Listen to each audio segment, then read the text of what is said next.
Lorsque je prenais l'alcool,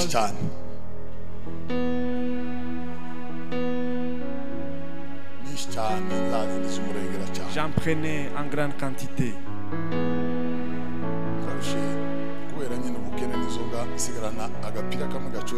À cause de la pauvreté, j'avais seulement un avec une babouche qui n'avait plus, qui était déjà déchirée.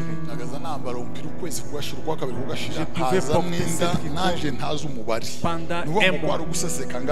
Je prenais les bouts et j'étais par terre. Et à ce moment,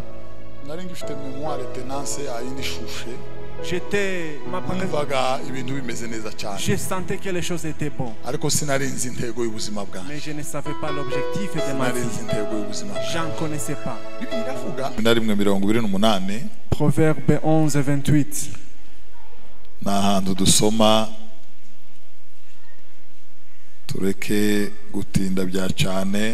Et nous n'allons pas beaucoup traîner.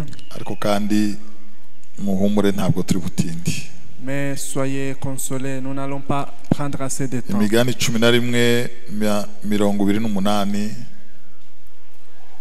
Aravuga ngo wishingikirije ku butunzi bwe azagwa, ariko umukiranutsi azatoha nk'ikibabi kibisi. Amen. Amen. Wishingikirije ku butunzi bwe azagwa, ariko umukiranutsi azatoha nk'ikibabi kibisi. Amen. Amen. Bamaze gusenga, reka tuganireho. On a déjà prié.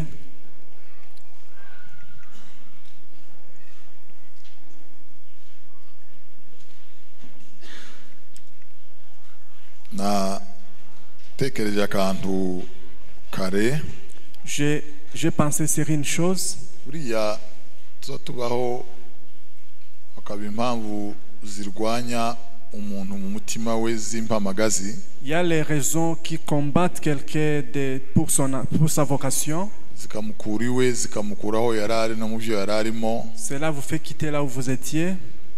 Zikamubwira ngo naje kwirirwa imbere y'Imana cyangwa kurara imbere y'Imana asenga. Et cela vous dit d'aller passer la nuit ou la journée en train de prier. Gacha wa muntu agasubira akaremererwa mu mutima ngo haguruka uje ahantu ufata umwanya uri imbere y'Imana. Et le lendemain, ça revient encore, aller passer la journée devant le Seigneur. Abandi iryo jwi rikaruha rigashira. Et pour d'autres, cette voix n'existe plus. Abandi ibyo batekereza bigahinduka impamvu zo kurwanya iryo jwi rya roho rigatuza mu mitima yabo. Pour d'autres, vos pensées deviennent une cause de chasser cette voix. Nonza gutekereza akantu. Et j'ai pensé sur une chose. Kavuga ngo nta ubiza hari. On ne sait jamais. Iryo jwi rihatira abantu kuja imbere y'Imana. Cette voix qui vous pousse à aller devant Dieu. Umunsi umwe niryo rizabahatira kuzamuka bakaja mu ijuru bagasanga umukiza. Un jour cette voix va vous causer d'aller au ciel et rencontrer le Seigneur. Sintekereza ko ijwi ryamaze guceceka mu mutima w'umuntu. Une voix qui n'existe plus dans le cœur de quelqu'un. Vous ne sentez rien qui vous pousse à aller devant Dieu. Et que vous puissiez écouter Dieu à son retour. Ceux qui sont morts en écouteront à l'avènement de Christ. Ceux qui sont morts en écoutant, ce sont eux qui écouteront lorsque Jésus reviendra. Est-ce que tu sens une voix? Est-ce que tu entends quelque chose qui vous pousse?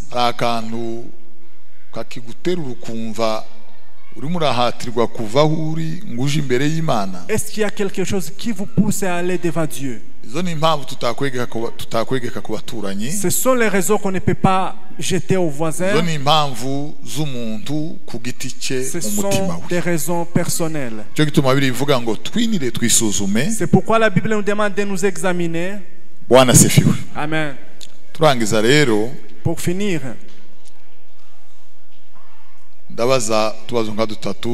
Je vais poser 3 questions et puis nous allons aller à la Sainte Seine.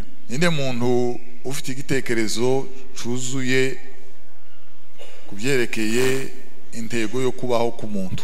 Qui a une pensée selon l'existence de l'homme. Intego yo kubaho kwa muntu. Selon l'objectif de la vie humaine. Ninde ufite icyo yotwungura nk'igitekerezo abitubwire mu ruhande. Quelqu'un peut nous dire intego yo kubaho ku muntu. L'objectif de l'existence de l'homme. Hariyo uruhande. Hari umuntu ufite icyo yatwungura kubijyanye n'intego yo kubaho ku muntu. L'objectif de la vie humaine. On vit pourquoi? Hari ufite igisubizo? Est-ce que quelqu'un peut nous donner la réponse? Patrick, uragifite?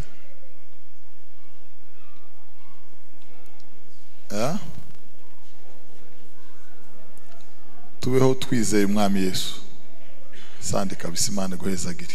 Muri ruhande hari ufite igisubizo. Muvandimwe Muhoza ngo afite igisubizo. Tego yo kubaho kwa muntu n'ukuramya Imana. Muyandi magambo umuntu yabayeho kugira ngo aramye Imana. L'homme a existé pour qu'il puisse louer Dieu. Imana guhezagire cyane. Twumva uruhande rwiganjemo ababyeyi baba mama cyangwa n'abapapa. Hari undi ufite ikindi gisubizo. Muvandimwe yari ya Pacifique.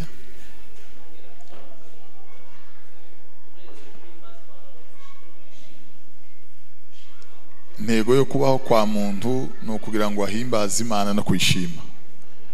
Imana guhezagire cyane. Twumve ruhande rurimo abantu bakuru ngira ngo twumve wenda hari umuntu ufite igisubizo. Mama runaka yarasetse ngira ngo yatoye nka 2. Reka tuganire. Partageons la parole. Umuntu ngo yigeze kugenda. L'homme avait voyagé. Ngo agenda ikirere kirekire kuko yagendaga ngo azenguruka umusozi. Il est parti un long voyage parce que kure cyane. Lorsqu'il est arrivé très loin, ngo abazabo yarasanze urugendo rusigaye kugira ngo agere yaje. Il demanda à ceux qu'il a trouvé le reste du voyage. Baramubwira ngo wayobye cyane. Ils ont dit tu as perdu le chemin.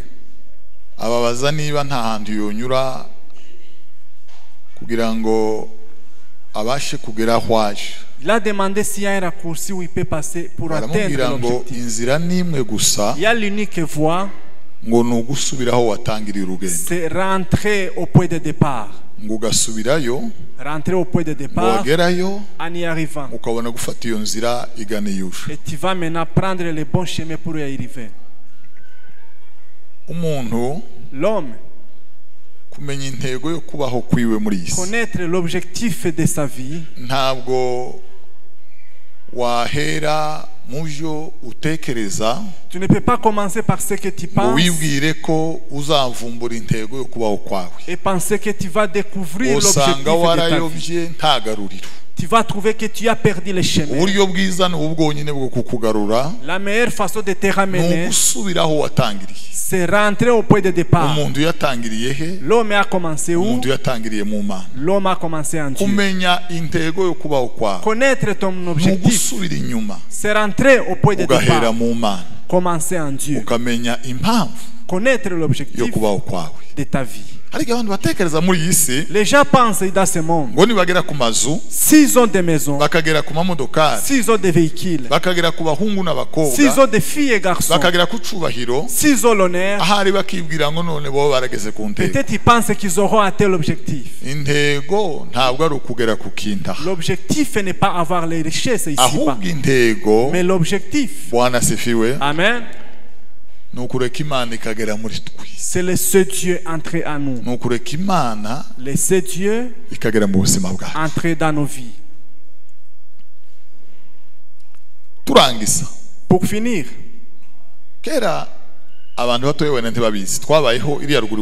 nous avons vécu au village. On a acheté une radio de 8 piles. isoko yosiga igaceceka murabyibuka noneho rero ya radio, cette radio, yagiraga ikaratasi nini izinzi iri mu envelope bita ngo ni catalogue qui s'appelait catalogue. Noneho kuvuga iravuga ngo, qu'est-ce que cela disait? Iyi catalogue, cette catalogue, nidutaha uhambura ishati yawe urebe hano, si vous rentrez, ouvrez votre chemise, 100% koto cyangwa polyester cyangwa tundi. Hari amabwiriza avuga ngo iyi shati ikwiriye kumeswa n'amazi ashushe cyangwa ikwiriye kwanikwa mu gicucu cyangwa ikwiriye kumeswa n'amazi akonje ikanikwa ihinduye. Naho twebwe kubera ko tuzakurikira amabwiriza dupfa guhereza abadamu bakadendeka nyuma y'iminsi 3 ikabira pfuye. Quelques jours la chemise a perdu sa valeur. Ndagira mbabwire no jambo turangiza. Je vais vous dire ceci. Catalogue nizivuga amakuru y'iradio. C'est elle qui nous dit les informations de la radio. Cette radio yakozwe uyu mwaka a été fabriquée en cette année. Kandi yakozwe na runaka. Elle a été fabriquée par tel. Ijamwe amabuye 8. Elle doit contenir 8 piles. Ikwiriye kuvuga amasaha 6 bakabanza bakayizi. Elle doit utiliser pendant 8 heures. Et s'il y a un problème, il faut passer par là en utilisant les tournevis de 2 dents. On doit bouleverser. Puis on entre. Il y a quelque chose de couleur verte. Lorsque vous la touchez, vous la renversez.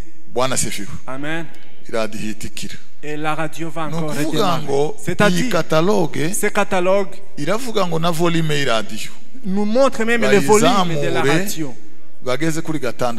On doit arriver au niveau 6. Les baffles vont perdre. Il y a des choses. Kubaza iyi radio amakuru yayo no kubaza catalogue. Qu'est-ce qui contient beaucoup d'informations entre la radio et son catalogue? C'est le catalogue. Si catalogue va. Bwana sifiwe. Amen. Le fils de l'homme, c'est comme une radio. Catalogue, c'est la Bible, parole du Seigneur. Cette Bible, c'est elle qui parle la vie de l'homme. Cette Bible, c'est elle que Dieu a envoyée à l'homme. Elle nous parle l'historique. Elle parle la genèse. Comment il va continuer. Et il nous montre même la fin. Lorsqu'il a voulu finir, l'homme né d'une femme vit une petite durée remplie de souffrances. Amen. Amen. Ces nouvelles ne sont pas dans les froid de l'homme. C'est sur un papier. Et ce papier, c'est l'inspiration de Dieu. Si tu veux connaître l'objectif de ta vie, tu veux connaître pourquoi tu vis, lis la parole de Dieu. En dehors de la parole, c'est chez les animaux féroces. C'est chez la mort. Qu'est-ce qui montre que l'homme a perdu le chemin? C'est vivre une vie différente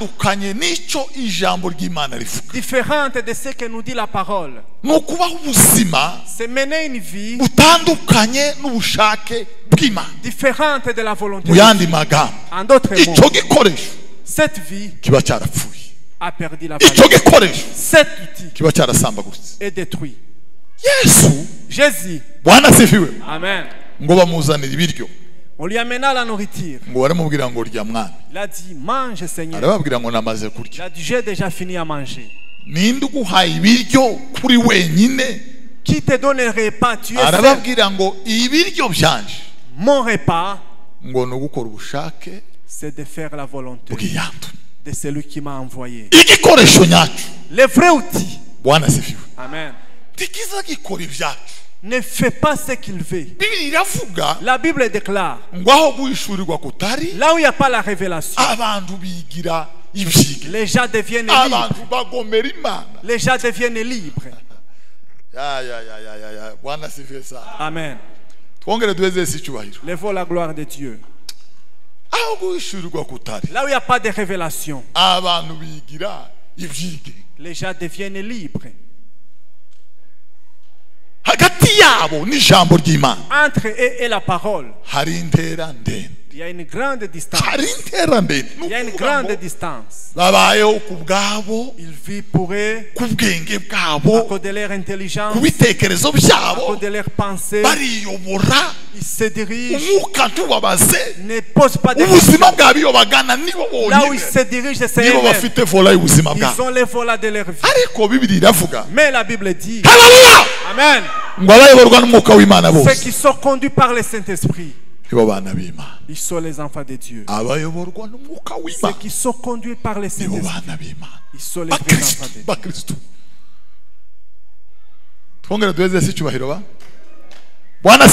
Amen.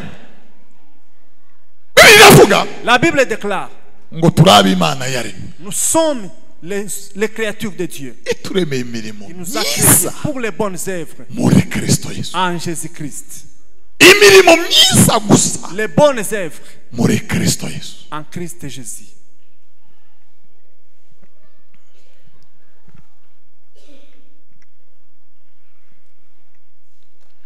Il y a des livres dans ce monde. Le livre créé par les hommes. Il faut faire ceci pour aboutir à l'objectif. Comment tu peux faire pour s'élever?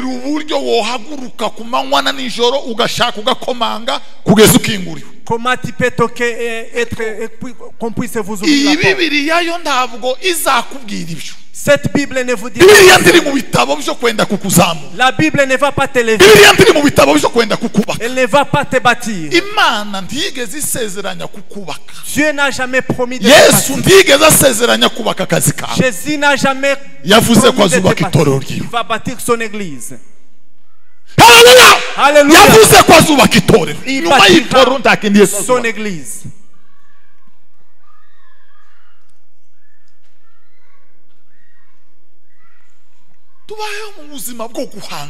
Nous menons une vie. Lorsque quelqu'un étudie, vous aussi vous étudiez. Lorsque quelqu'un chante, vous aussi vous les chantez. Lorsque tel est allé à l'Occident, c'est ce que les pensées d'ici nous disent. Cette Bible qui est l'inspiration de Dieu. Amen. Elle dit, soyez saints parce que celui qui vous a appelé est saint. Soyez saints parce que celui qui vous a appelé est saint. Alléluia. Marchez selon les gens du Seigneur.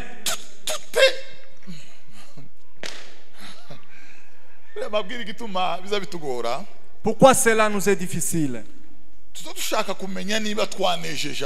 Nous voulons savoir si nous avons plu aux gens. Si nous les avons convaincus. Mais la Bible déclare, nous devons plaire au Seigneur à tout, en élevant son nom. Nous ne sommes pas là pour plaire à nous-mêmes.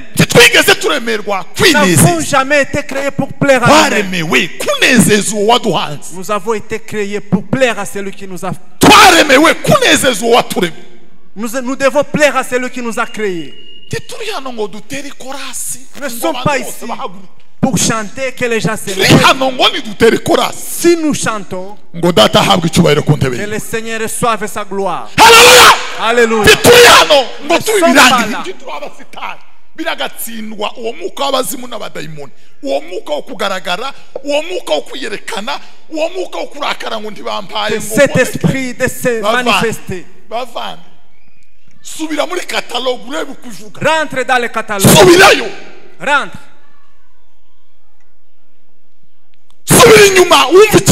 Rentre en arrière pour connaître ce que Dieu veut.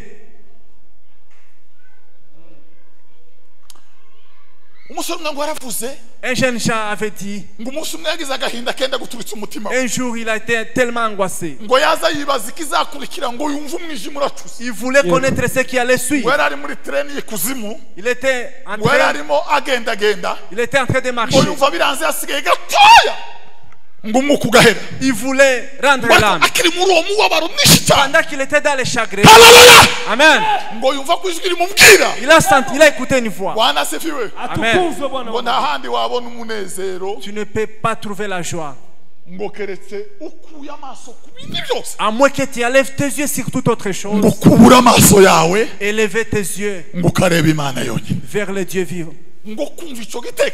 Écoutez cela. Il lui a amené la lumière. Il a senti un matin venir. Alléluia. Rien ne peut amener le matin d'attente. À part penser autre chose. Ce sont les pensées humaines. Ce sont les pensées humaines.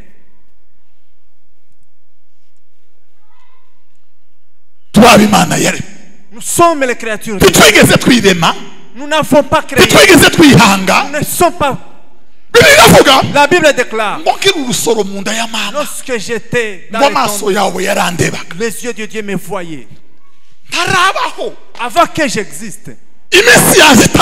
Avant que je n'existe. Les yeux me voyaient. C'est lorsque tu as tout créé. Dieu nous a créés dans son projet. Amen. Pour les bonnes œuvres. Je vais vous dire. Nous allons partager un peu.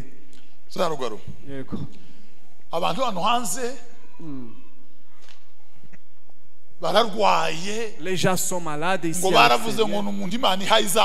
Oh, c'est quelqu'un que Dieu est en train d'élever. C'est quelqu'un que Dieu utilise. Il est connu. Amen.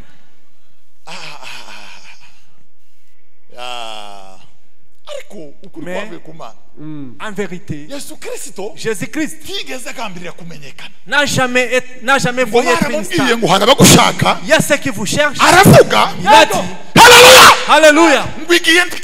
Le moment n'est pas encore venu.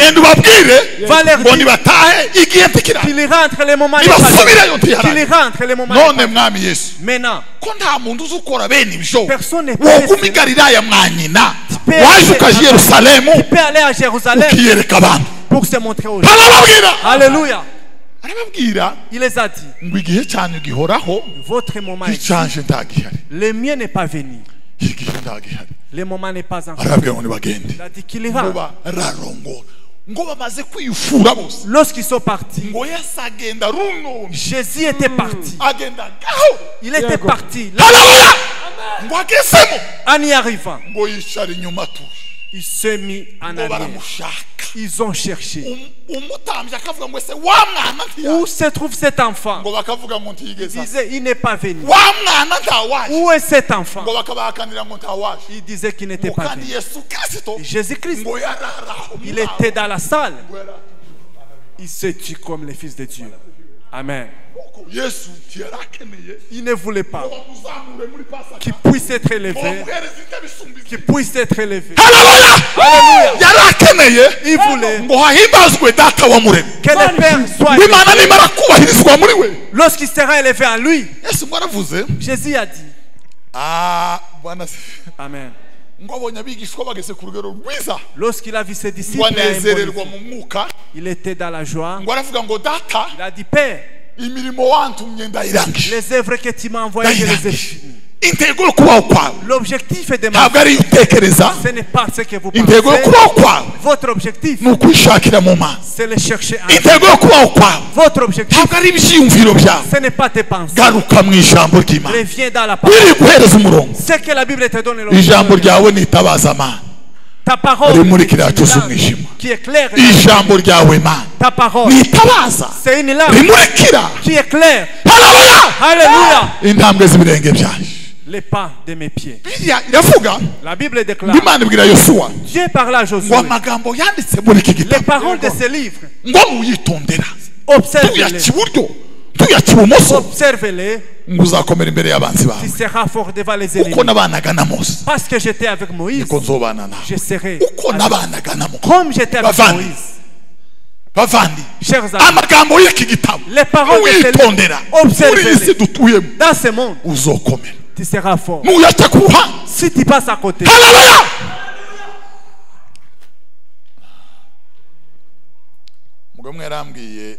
Quelqu'un il est ici. Il travaillait quelque part. Ils étaient dans une clôture. En dehors de la clôture, il y avait des animaux. Il y avait aussi des lions. Les lions étranglaient ces animaux qui couraient par-ci par-là. À un moment, il pouvait sauter dans l'enclos. Et à l'intérieur, ils étaient paisibles. C'est-à-dire les lions. Ils étaient interdits. Je vais vous donner un exemple. Toute vie en dehors de l'enclos, toute vie en dehors de Dieu, c'est en dehors de l'enclos. Il y a les animaux. C'est chez les lions. Alléluia.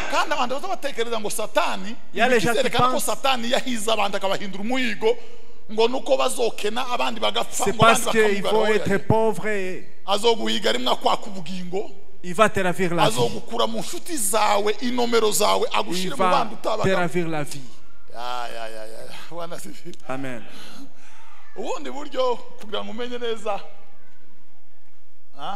Une autre façon, pour bien connaître là où je suis, regarde avec qui je marche. Comment la lumière et l'obscurité. Christ et Beelzéboul ont quelle relation? Ils ont quelle relation? L'objectif de la vie, je ne peux pas m'expliquer moi-même. Je dois rentrer en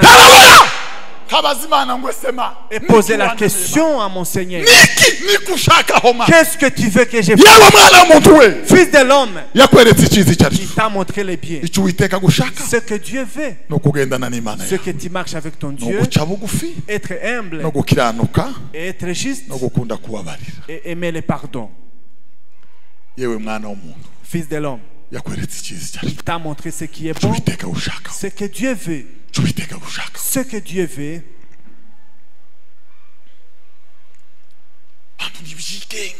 Les gens sont devenus libres. Je ne sais pas comment ils se comportent. Amen. La liberté. Des fois, c'est lorsque je t'injurie.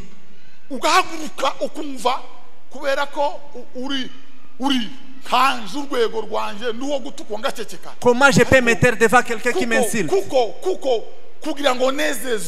Pour que je plaise à celui pour que mon Seigneur reçoive la gloire. Je dois me taire.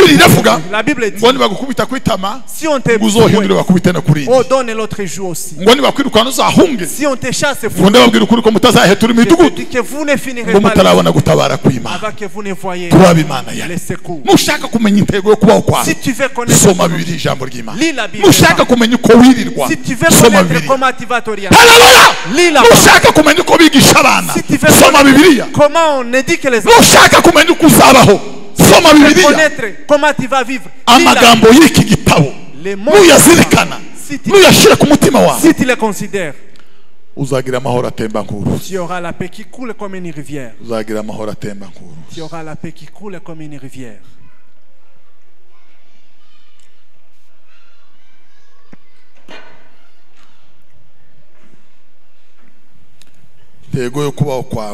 L'objectif de la vie, vous devez la lire dans la Bible. C'est lui qui te dira comment tu marcheras, comment tu passeras la journée, comment tu vivras avec les autres, votre faiblesse,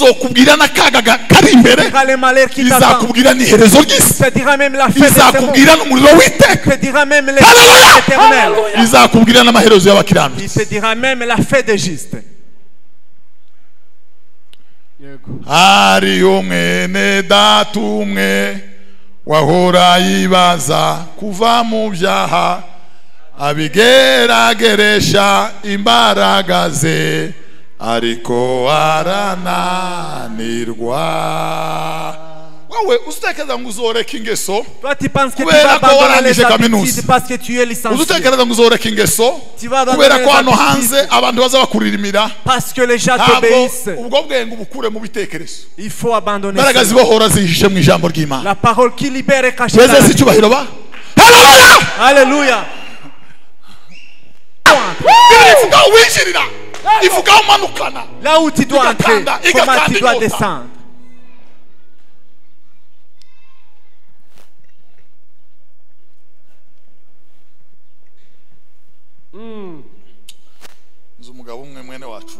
Je connais un homme.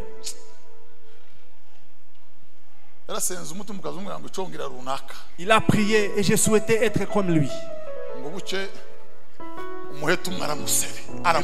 Une femme l'avait serré, l'a serré. La parole qui libère, ce n'est pas la force de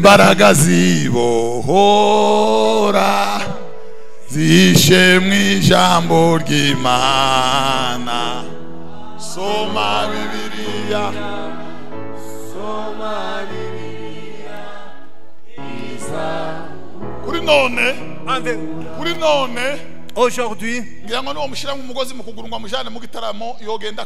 même si on l'a mené par force, c'est pour l'amener à l'église. C'est fini. C'est fini pour lui. Qu'est-ce qu'il anéantit? La force qui anéantit la soif de voler. Tu dis chaque fois que je ne vais plus voler la dîme, nous allons t'accompagner à Macao, parce que la soif qui anéantit, ce ne sont pas les pensées.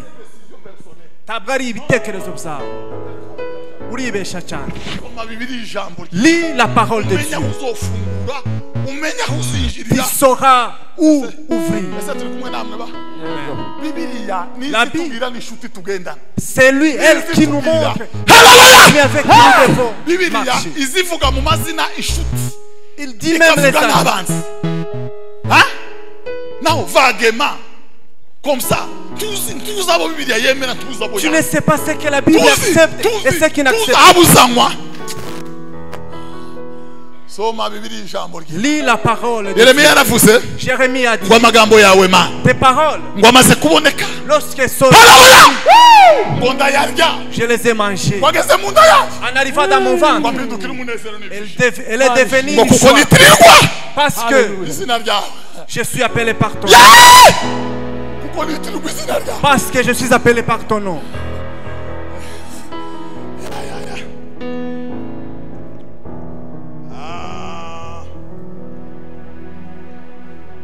Neno la Mungu tamu ni tamu sana. Ulielewa ni tamu. Ulisikia ni tamu. Neno la Mungu tamu ni tamu sana. Alléluia. Chers amis, pense un homme comme vous, une petite habitude. Est-ce que tu penses comment tu as essayé et tu as perdu la valeur devant tout le monde? Certains, lorsqu'ils te voient, grincent les dents. Tu passes à gauche. Tu passes à gauche. Reviens au point de départ et pose la question. Amen. Demandez à Dieu. Pose la question à Dieu. Comment je peux sortir? Comment je peux sortir là où j'ai caché ma tête? Lis la parole de Dieu. Lis la Bible, les paroles de Dieu.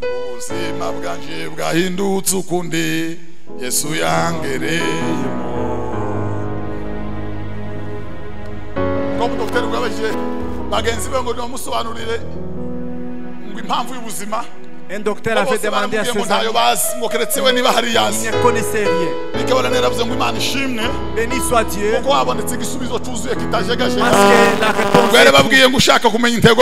C'est lui qui veut trouver. Il peut poser la question. Il peut poser la question à son Dieu. Pourquoi nous devons souffrir pour les problèmes? Pose la question à ton Dieu. Pourquoi tu m'as crié? Est-ce que c'est ici? Alléluia. Est-ce que ce sont les amis avec qui je dois passer la journée? Est-ce que c'est ici?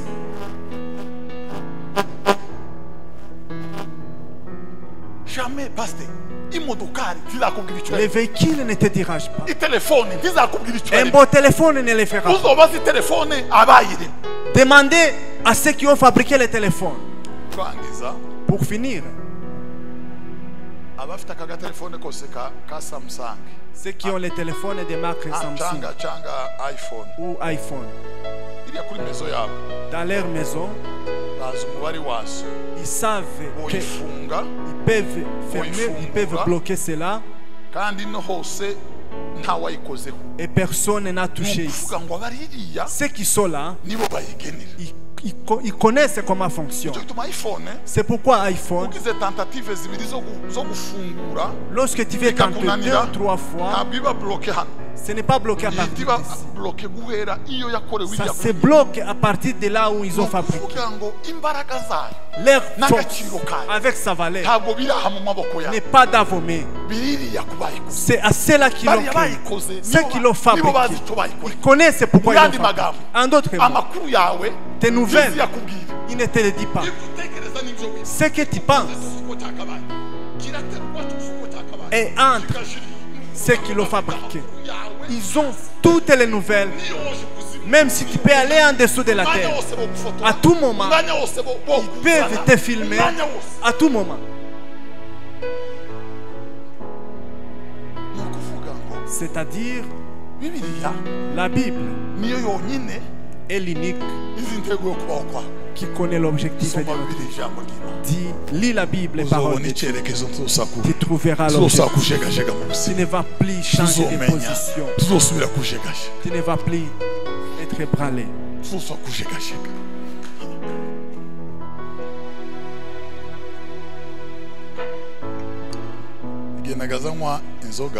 Lorsque je prenais l'alcool,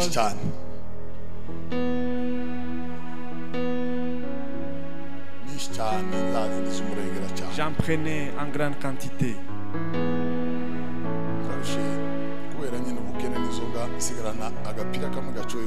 À cause de la pauvreté, j'avais seulement un avec une babouche qui n'avait plus, qui était déjà déchirée. Je pouvais porter cette pendant un mois. Je prenais les bouts et j'étais par terre.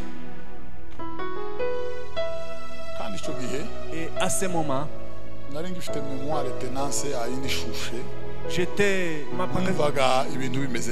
je sentais que les choses étaient bonnes. Mais je ne savais pas l'objectif de ma vie. J'en connaissais pas. La Bible déclare: ne savez-vous pas que vous êtes le temple du Saint-Esprit? Ne savez-vous que le Saint-Esprit est en vous? Est-ce que tu étais au courant? N'est-ce pas que vous êtes une église sainte? Ne savez-vous pas cela? N'êtes-vous pas au courant?